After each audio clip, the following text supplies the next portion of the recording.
दोस्तों, अगर आप लोग भी बागेश्वर धाम वाले बाबा को सपोर्ट कर रहे हो तो इस वीडियो को लाइक और चैनल को सब्सक्राइब जरूर कर ले। आप लोग को बता दें कि आतंकवादी के नाम से ट्रोल हो रहे बागेश्वर धाम के धीरेन्द्र शास्त्री उत्तराखंड से लौटते ही सभी को दिया करारा जवाब। जी हाँ, आप लोग को बता दें कि पिछले कुछ समय से विवादों में चल रहे बागेश्वर धाम सरकार धीरेन्द्र शास्त्री जी दिल्ली से लौट आए हैं। जी हाँ, दिल्ली से वापसी पर खजुराहो एयरपोर्ट पर बागेश्वर धाम सरकार ने एक न्यूज को खास बातचीत के दौरान उन्होंने कहा कि वो साधु संतों को निमंत्रण देने गए थे, बड़ा कार्यक्रम है, यज्ञ है। जी आप लोग को बता दें कि बागेश्वर धाम सरकार ने एबीपी न्यूज यानी संवाददाता ने जब यह पूछा कि आपकी विरोधी आपको आतंकवादी बोल रहे, तो इस सवाल पर उन्होंने कहा कि मुझे किसी की कोई भी परवाह नहीं है, लोग बोलते रहे। जब उनसे पूछा गया कि क्या आप सनातन धर्म के नए पोस्टर बॉय बन रहे हैं, तो इस सवाल पर उन्होंने कोई सीधा जवाब नहीं दिया और केवल इतना कहा, सीताराम। जी आप लोगों को बता दें कि यहाँ फरवरी में बागेश्वर धाम में एक यज्ञ का आयोजन हुआ था। इसी कार्यक्रम में संतों को निमंत्रण देने धीरेन्द्र शास्त्री उत्तराखंड गए थे। उन्होंने हरिद्वार में पतंजलि योग पीठ के आचार्य बालकृष्ण से भी मुलाकात की थी।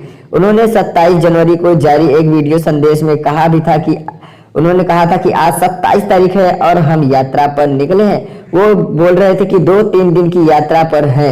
बागेश्वर बालाजी के चरणों की कृपा से और सन्यासी बाबा की कृपा से जो यज्ञ होने जा रहा है उसमें सभी के तीर्थों को संत महापुरुषों को आमंत्रण देने के लिए हम निकले हैं। वहीं बहुत जल्द फिर बागेश्वर धाम आ रहे हैं, हिमालय की दिव्य भूमि और उत्तराखंड के क्षेत्र जहां बड़े बड़े ऋषि मुनि और महात्मा के स्थानों के पद चिन्हों के आशीर्वाद लेकर हम सभी संतों को आमंत्रण दे रहे हैं। हम बहुत जल्द ही बागेश्वर धाम आएंगे, आप सभी इंतजार करिए और सनातन का झंडा गाड़े रखिए। वहीं अंधविश्वास फैलाने के आरोपों को लेकर बढ़ते विवादों के बीच धीरेन्द्र शास्त्री की लोकप्रियता में लगातार इजाफा ही हो रहा है, यानी इजाफा मतलब बढ़ावा ही हो रहा है। उनके विरोधियों और समर्थकों की संख्या भी लगातार बढ़ती ही जा रही है। उन पर चमत्कार के माध्यम से अंधविश्वास फैलाने का आरोप है। वहीं कुछ मुस्लिम धर्मगुरु उन पर धर्मांतरण कराने और इस्लाम को कमजोर करने की साजिश रचने का भी आरोप कर रहे हैं। वहीं आप लोग को बता दें कि इन विवादों की शुरुआत महाराष्ट्र के नागपुर में आयोजित एक कथा के दौरान हुई थी। महाराष्ट्र के अंधश्रद्धा उन्मूलन समिति के धीरेन्द्र शास्त्री को चुनौती दी थी। इस समिति ने धीरेन्द्र शास्त्री को अपने दावों की पुष्टि के लिए कहा था।